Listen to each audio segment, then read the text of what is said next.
Kau kena si nyamuk kan?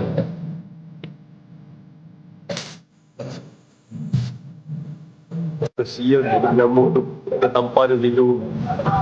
Takut atlet pickleball Shah Alam tau.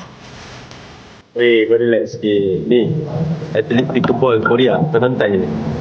Korea muka dia jauh. Jauh-jauh ni lah yang pak dengan kau. Apa tak kata yang aku nak? Memang tak. Mak Saleh celuk mana ni? Pergi cakap utara ni. Bunyi macam apa tak tahu ni. Ya, free dia lah. Bunyi gondar pun. Aku nak buat apa sih?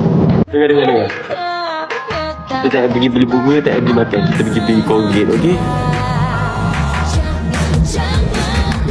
Kau sumpah annoying. Cancel lah booking.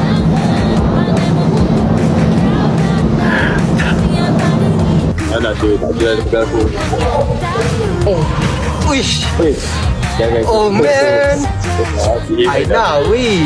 Sumpah lah. Weh, siapa tentu view. Dia Patut pasal. Ya, aku kata korang tu berani kat ni. Mana? Kita mana love tu? Tak ni catering. Catering, dah tukar warna.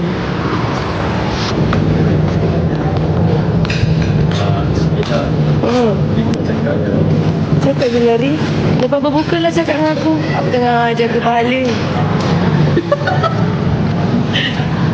Bye guys.